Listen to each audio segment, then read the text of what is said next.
नमस्कार, news line में आप सभी दर्शकों का हार्दिक स्वागत है। मैं हूं मनीष पाठक। खबरों से पहले नजर डालते हैं आज की सुर्खियों पर।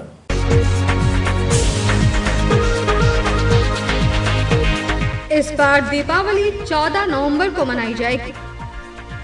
किस मुहूर्त लग्न में करें लक्ष्मी गणेश की पूजा, देखिए न्यूज लाइन की खास रिपोर्ट। अवैध माइका खदान हादसे की जांच शुरू। कोडरमा और गिरिडीह प्रशासन ने संयुक्त रूप से की जांच। सीमांकन विवाद के कारण ऊहापोह की स्थिति में थे अधिकारी। हादसे में 4 मजदूर के मारे जाने की है सूचना।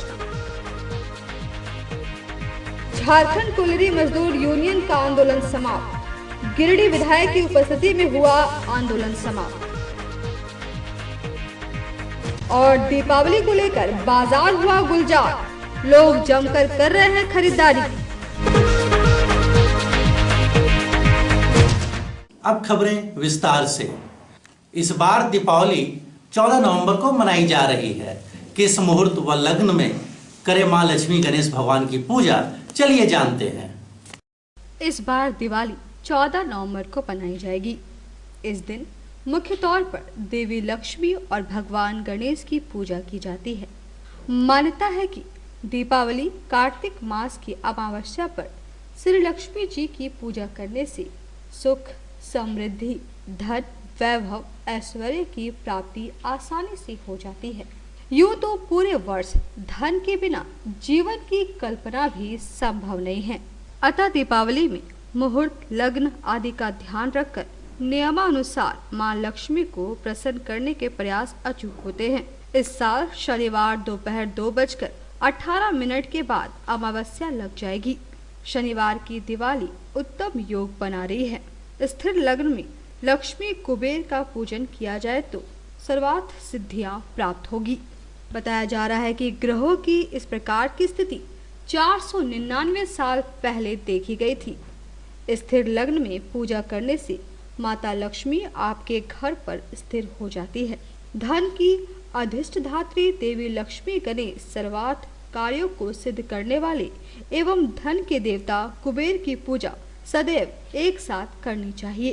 तो आइए बताते हैं आपको दिवाली का पूजन मुहूर्त। संध्या 5:30 बजे से 7:30 बजे तक सर्व सिद्धि योग एवं रात्रि 12 बजे से 2 बजे तक अमृत बेला। अगर इस योग में कोई पूजा एवं सिद्धि की जाए तो मां लक्ष्मी और गणेश की कृपा से ये दिवाली धन धान्य से पूर्ण होगी। दीपावली की खरीदारी के लिए बाजार में काफी भीड़ रही। लोगों ने गणेश लक्ष्मी की मूर्ति के साथ साथ अपने जरूरत के हिसाब से खरीदारी की। धन की देवी मां लक्ष्मी की पूजा को लेकर बाजार में काफी रौनक रही। लक्ष्मी गणेश की मूर्ति की खरीदारी को लेकर लोग बाजारों में रहे। लोगों ने बड़े ही हर्षोल्लास के साथ पूजा सामग्री की खरीदारी की। दीपावली को लेकर पूरा बाजार गुलजार दिखा। तो चलिए आपको भी दिखाते हैं कैसी रही बाजार की रौनक।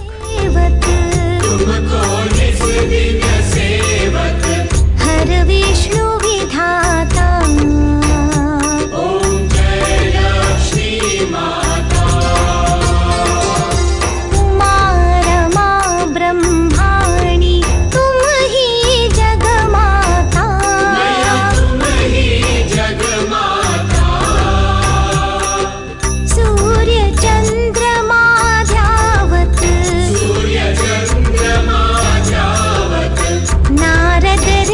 गाता।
झंडा मैदान में पटाखा की कई दुकानें लगी हैं, लेकिन झंडा मैदान में लगाए गए पटाखों के दुकानदारों ने प्रशासन से गुहार लगाई है कि बाजार में लगाए गए पटाखों के दुकानदारों पर कार्रवाई करें।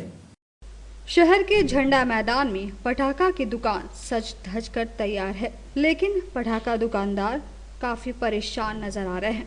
दुकानदारों का कहना है कि जिला प्रशासन द्वारा शहर को सुरक्षा प्रदान करने के उद्देश्य से सभी पटाखा दुकान गिरिडीह के झंडा मैदान में लगाए जाते हैं। दुकानदारों का कहना है कि झंडा मैदान में लाइसेंस निर्गत कर पटाखा लगाने की अनुमति दी जाती है, लेकिन कोरोना महामारी में पटाखे की खरीदारी कम हो रही है। वहीं दुकानदारों का कहना है कि प्रशासन के द्वारा लाइसेंस निर्गत कर हम लोग झंडा मैदान में दुकान लगाते हैं, लेकिन ग्राहक यहां नहीं पहुंच पा रहे हैं। दुकानदारों का कहना है कि शहर में रोड पर लगाकर कई लोग पटाखे बेच रहे हैं, जिसके कारण ग्राहक यहां पर नहीं आ रहे हैं, इसलिए भी बाजार मंदी पर है। दुकानदारों ने प्रशासन से गुहार लगाते हुए कहा है कि जो बाजार में ठेले आदि चौक चौराहों पर दुकान लगाए हुए हैं उन पर कार्रवाई की जाए। कोरोना के स्थिति में बाजार बहुत खराब है और हम लोग बहुत दौड़ धूप के लाइसेंस बनाए हैं, लेकिन बाजार में सारा दुकान खुला हुआ है, जिसके कारण यहाँ झंडा मैदान में कोई ग्राहक नहीं है।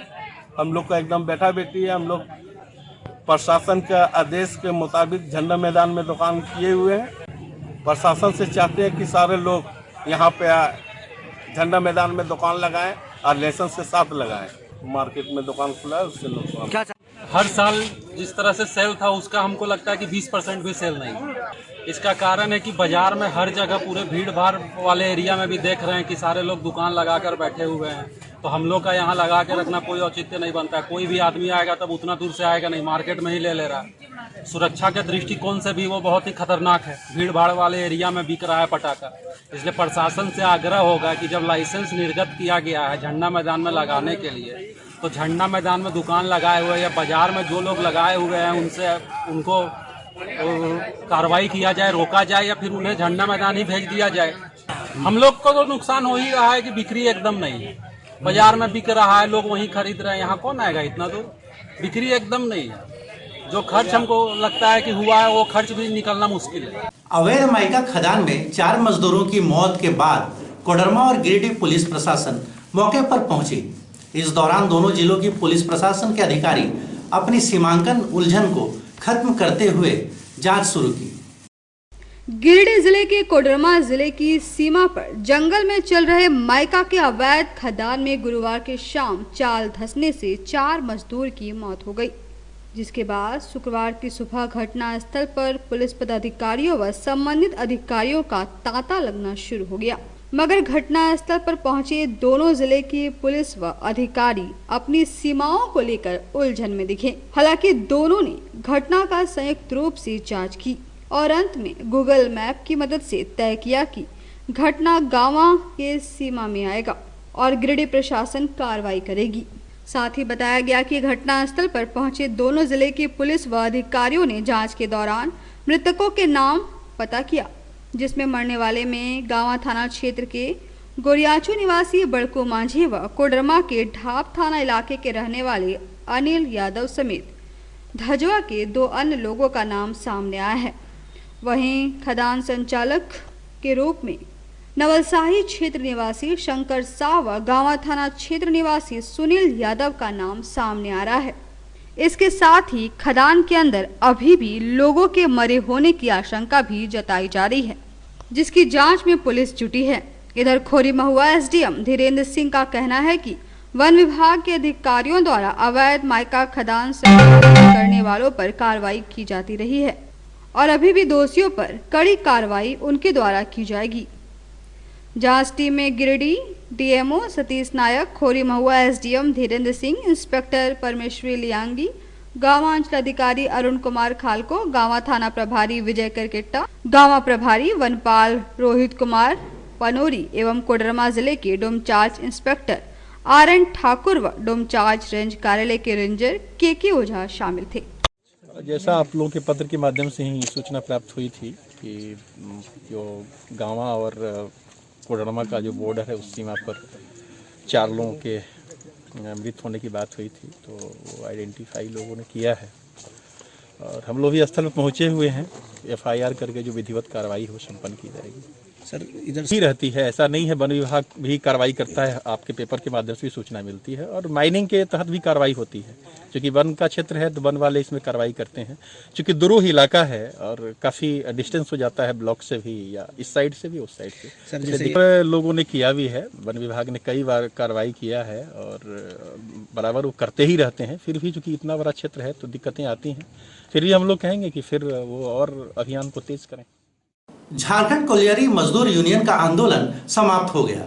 MPL कंपनी की मनमानी के खिलाफ बनियाडी CCL कोलियरी के ओपन कास्ट में कई दिनों से आंदोलन जारी था। गिरिडीह विधायक की उपस्थिति में आंदोलन समाप्त हुआ। गिरिडीह कोलियरी में MPL को 1000 टन कोयला का ऑफर दिए जाने के खिलाफ में झारखंड कोलियरी मजदूर यूनियन एवं CCL ट्रक ऑनर एसोसिएशन के द्वारा चल रहे आंदोलन का समापन हो गया। धरना के माध्यम से MPL को कोयला का ऑफर दिए जाने का विरोध पुरजोर किया जा रहा था, जिसका सफल परिणाम आज मजदूर यूनियन एवं सभी मजदूरों को मिला।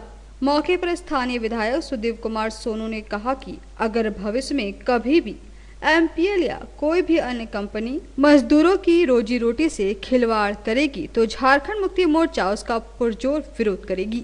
ओपन कास्ट में झारखंड कोलियरी मजदूर यूनियन, हमारे truck owners association, Jharkhand Mukti Morcha और वो तमाम साथी कार्यकर्ता जिन लोगों ने इस आंदोलन को में सहयोग किया, सबको मैं धन्यवाद देता हूं। इंडस्ट्री चले, कोलियरी चले, लोगों का रोजगार अनवरत इससे जुड़ा रहे, वो बचाना हमारी प्राथमिकता है। MPL को लाकर यहाँ के स्थानीय लोगों के रोजगार को मारने की जो साजिश थी, आज हम लोगों ने उसका विरोध करके उसका समापन किया। और फिर ये दोहरा कर बोलते हैं कि फिर MPL आएगा, झारखंड कोलियरी मजदूर यूनियन फिर सीना तान के उसके सामने खड़ा होगा और मजदूर हित में और यहाँ के स्थानीय लोगों के हित में जो भी करना पड़ेगा हम लोग करेंगे। आज 9वां दिन MPL के विरोध में हम लोग धरना पर बैठे हुए थे।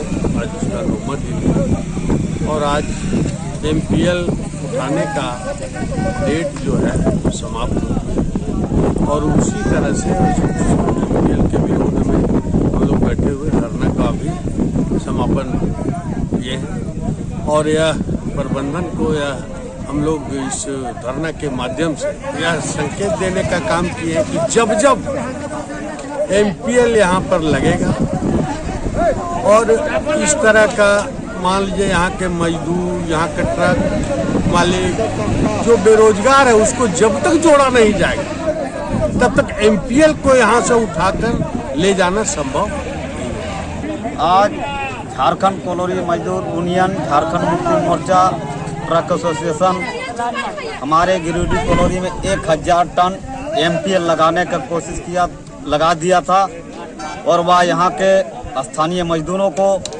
स्थानीय विस्थापितों को, स्थानीय ट्रक लोडिंग को वो बाधित करके वो कोयला ट्रक और हाईवे से ले जाना चाहता था। जिसको हमने प्रशासनिक अल्टीमेटम, प्रबंधन को अल्टीमेटम दिया था। वह अल्टीमेटम के माध्यम से बोला था कि यदि आपने यहाँ MPL का कोयला उठाने का काम कीजिएगा तो मैं उससे विरोध नहीं करता हूँ, लेकिन यहाँ के विस्थापितों, यहाँ के मजदूरों को, यहाँ स्थानीय ट्रकों को आपको रोजगार देना होगा, तभी आप ले जाइए कोयला। यदि आपने हाईवे ट्रक से ले जाने का कोशिश किया, इसको झारखंड कोलियरी मजदूर यूनियन, झारखंड मुक्ति मोर्चा पुरजोर विरोध करेगा और किसी भी हालत में आपको हाईवे बाई लोडर से कोयला किसी कीमत पर नहीं ले जाने दीजिएगा। ये प्रबंधन की दोहरा नीति को आज हम लोगों ने 9वां दिन धरना के माध्यम से हमने दिखाया कि यहाँ पर गिरिडीह के धरती पर ओपन कास्ट में या गिरिडीह कोलियरी में ये प्रबंधन का दोहरा नीति नहीं चलने दिया जाएगा। बिरनी प्रखंड मुख्यालय से लगभग 8 किलोमीटर अंतर्गत अरारी गांव के उप स्वास्थ्य केंद्र के उद्घाटन को कई वर्ष हो गए, लेकिन न ही यहाँ डॉक्टर हैं और न ही नर्स। साथ ही उचित रखरखाव नहीं होने के कारण उप स्वास्थ्य केंद्र की हालत दयनीय है। बिरनी प्रखंड मुख्यालय से लगभग 8 किलोमीटर के अंतर्गत अरारी पंचायत के रूपीडी गांव में स्वास्थ्य उपकेंद्र का निर्माण कार्य की आधारशिला बगोदर विधानसभा के वर्तमान विधायक कॉमरेड विनोद सिंह के हाथों वर्ष 2014 में रखा गया था। जिससे ग्राम रूपेडी के अगल बगल पंचायतों व गांव के लोगों में खुशी थी और 1.5 साल के दरमियान 2015 में स्वास्थ्य उपकेंद्र का निर्माण कराया गया। इसकी लागत लगभग 34 लाख थी, लेकिन अभी तक उप स्वास्थ्य केंद्र का न ही किसी के द्वारा उद्घाटन किया गया और न ही यहाँ पर कोई डॉक्टर या नर्स की ही व्यवस्था की गई। चारदीवारी का गेट खुला होने और बाथरूम टंकी का ढक्कन खुला होने के कारण कभी भी यहाँ कोई दुर्घटना हो सकती है। इस पर ध्यान नहीं दे रहा है कोई हमारे लिए, हमारे गांव के लिए सरकार नहीं है। कोई विधायक सांसद भी नहीं कोई आया भी नहीं है। यहाँ पे ब्लॉक से जो है प्राथमिक स्वास्थ्य केंद्र, वहाँ से जो है सो मतलब कोई डॉक्टर कुछ नहीं है, कोई न सुनवाटे कुछ नहीं है, कहीं कोई सुनने वाला नहीं है। यहाँ के मुखिया के हैं मुकुंद मुरारी, वो कभी आवाज उठाया? वो भी उठाया है, लेकिन नहीं सुना, नहीं हुआ, नहीं करता है। कहना क्या चाहते हैं, इतना दिन हो गया, कम से कम यहाँ देखभाल करने के लिए एक नर्स का भी मांग की है, बोल कम सर्दी बुखार का एक टैबलेट मिल जाए, वो भी आज तक नहीं, कोई नर्स नहीं, कुछ नहीं, बंद है, सिर्फ बंद पड़ा। अब लिख करके कई बार ध्यान दिलवाए हैं इस पर? दिलवाए हैं। कहाँ पे लिख दिए थे? पलंजिया, यही रंजन कुमार नहीं थे, रंजन सिंह डॉक्टर साहब, हाँ, जो प्रभारी थे, उनको दिए थे, कोई सुनवाई नहीं। आज के इस अंक में बस इतना ही। फिर मिलेंगे नए अंक में कुछ और नई खबरों के साथ। तब तक दीजिए पूरी न्यूज़ लाइन टीम को इजाजत। नमस्कार।